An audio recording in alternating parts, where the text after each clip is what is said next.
Hello and welcome back. Hi, sis. Hi. Well, we're on lesson 20, moving right along. Mm. I'm Lesson. asking, do you feel to read? Do you feel to read? I'll read this one. Yes. Okay. And then you can read the next one. Sure, that'll work. Thank you.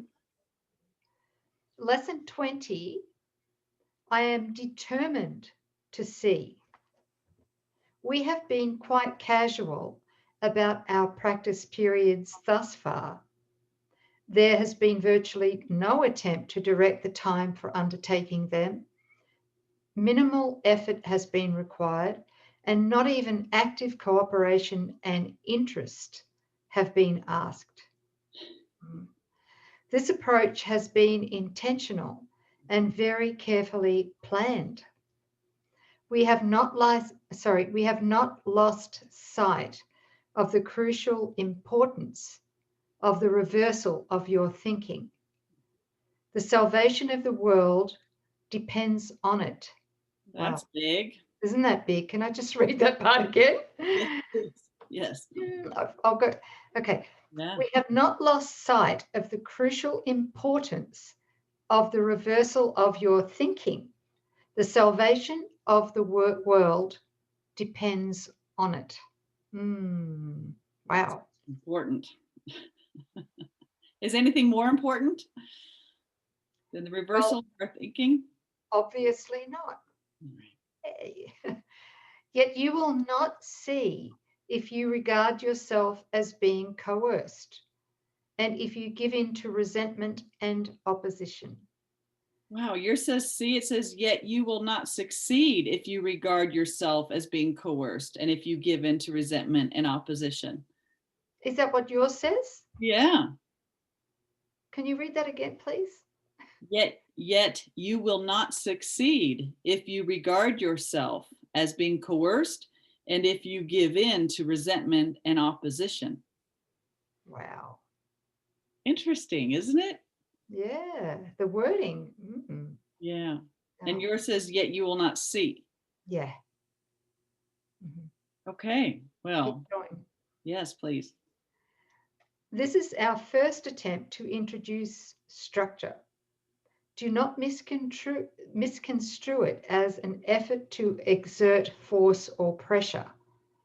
You want salvation. You want to be happy. You want peace.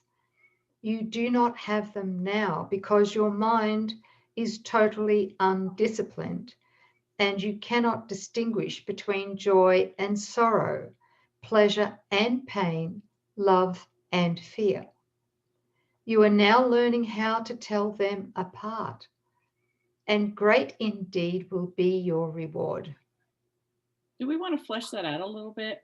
Yeah, thanks, sis. Thanks for helping with that. Yeah. So we don't have salvation, happiness, or peace now because our mind is totally undisciplined, meaning we're thinking with the ego thought system. And using that thought system, we cannot distinguish between joy and sorrow, pleasure and pain, love and fear. Well, we certainly think from the outset that we do know the difference between joy and sorrow, what's pleasurable and what's painful, and the difference between love and fear. Let's just take the last one there, love and fear. Well, we know the love as the world teaches it. We know a special kind of love.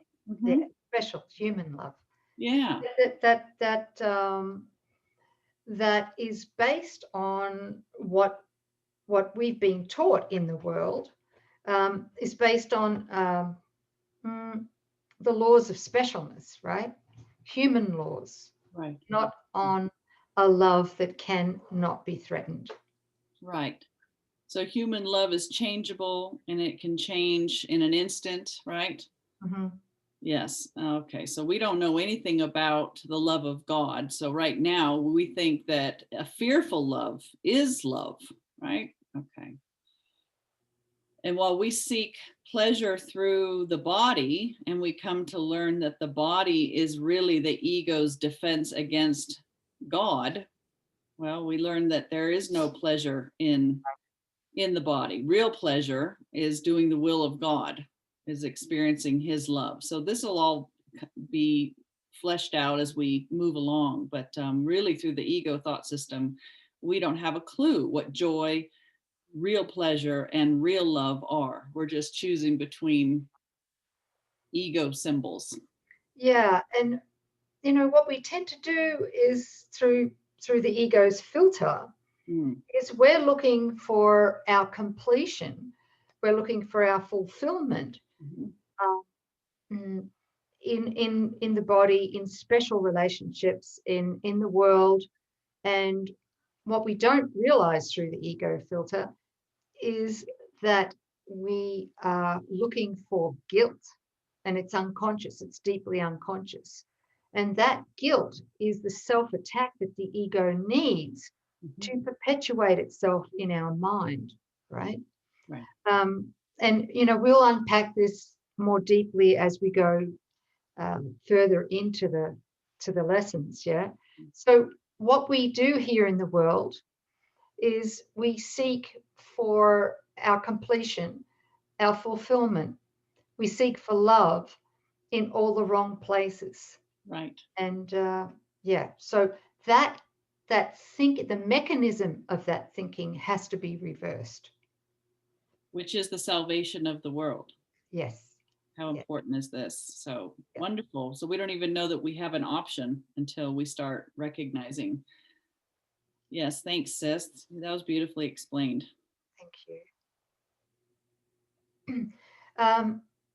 Okay, so we're up to paragraph 3. Yes. Your decision to see is all that vision requires. Now he's not talking about vision as we're accustomed to through the body's eyes. I would call that physical sight. But when he speaks about vision, he's speaking about Christ vision, which is very, very natural to the truth or the holy self that we are beneath the ego's filter. Right? So your decision to see is all that vision requires. We don't do the vision. Holy Spirit does it for us. Thank God. Right? So what you want is yours. Do not mistake the little effort that is asked of you for an indication that our goal is of little worth. Can the salvation of the world be a trivial purpose?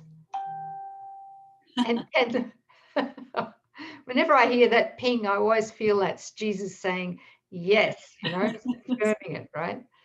And can the world be saved if you are not saved? God has one Son, and he is the resurrection and the life. That one Son, that one unified mind is us, joined, unified in that one mind of Christ, right? His will is done because all power is given him in heaven and on earth, where we believe we are here now. Okay. In your determination to see is vision given you. And that's why this lesson is, I am determined to see. Yeah, and I'm really impressed, he's saying your decision to see is all that Christ vision requires. I mean, it is the Holy Spirit or Christ that is doing the viewing, the vision, but we first have to make that decision that that's what we want, right? And in the last sentence, in your determination to see is vision given you.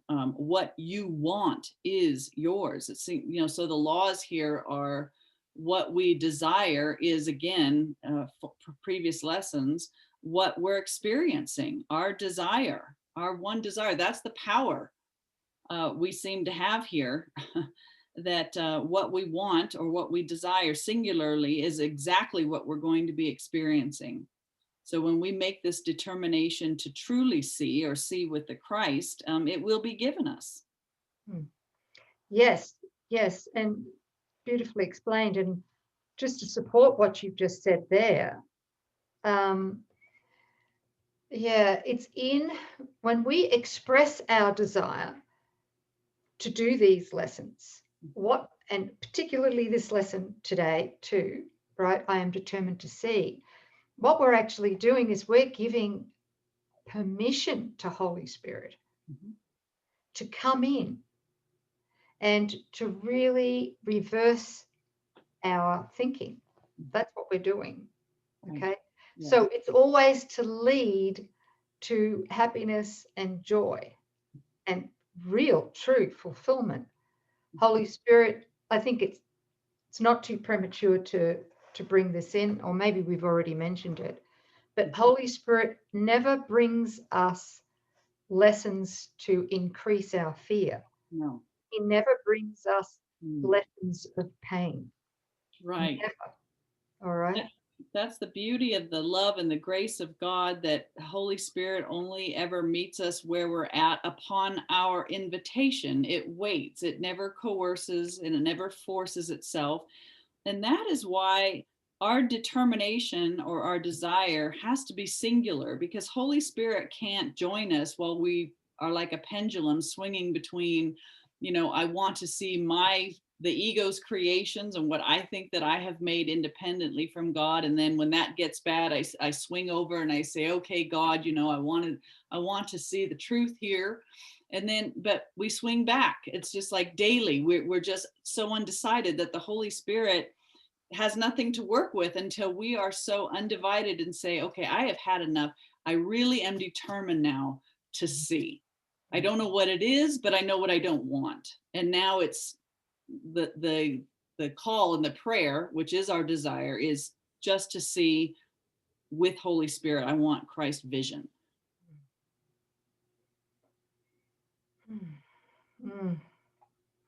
Okay, so paragraph 4 in I am determined to see.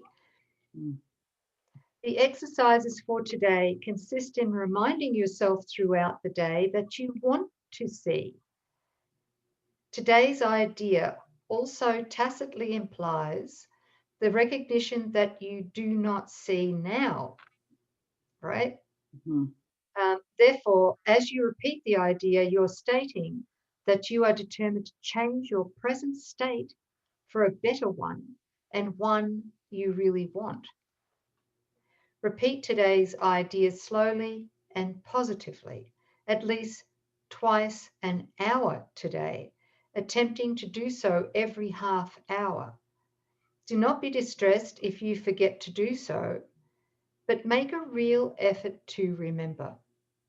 The extra repetitions should be applied to any situation, person, or event that upsets you. That's really important. Okay, so during the day, if you lose your peace and you get triggered by somebody or something, remember to apply this lesson, which is I am determined to see. And what you're asking for is you're determined to see this differently. In other words, you're determined to let the Holy Spirit see it for you. Okay, real vision. Yeah. You can see these things that upset you, you can see them differently, and you will. What you desire, you will see. That is such a powerful sentence. What you desire, you will see. Such is the real law of cause and effect as it operates in the world. And he's speaking about in the world that we believe we're in right now. We always see what we desire. And, so most of us will say, yeah, but if we see death and destruction everywhere and war and all of that, I don't desire that. Well, no, because you haven't seen yet or wanted to see what the ego is showing you or projecting out there. But once you engage in the lessons and allow Holy Spirit to undo the ego's filter of seeing through sight and through the other body's senses, Christ vision comes up naturally. and repurposes, divinely repurposes everything that we previously believed in and that we thought we saw through the body's 5 senses, through the ego filter. Right. Yes. Did you want to add to that, sis? No, yeah, thank you. And sorry about that. A lot of people have my Zoom room, so I was surprised, but somebody tried to pop in. But anyhow, I hope that wasn't too distracting from what Nouk was saying, because that was perfect. So what I find so comforting, though, is that there is something to see instead of what is being seen through physical sense. The kingdom of heaven is spread out everywhere. It's all around us, and yet we're not seeing it, which was the whole point of the belief in separation and the use of an ego thought system, which is, of course, a distortion. It's an overlay on what is always right here. So there's always a real picture, a real vision, a real reality to sense and experience for us that God has given us. And we will have that when that is what we singularly desire. It's always beautiful, it's perfect, peaceful. It's God. So we can see God instead of war, instead of disease, instead of signs of death. It's there for us to see. Why wouldn't we want to see it? And the salvation of the world depends on our determination to see. So what an awesome opportunity. Not homework, but what an opportunity that is always before us. I'm excited. Me too. Okay. Are you determined to see? I am. Thanks, sis. Thank you. Thanks, everybody. Thank you. See you next time.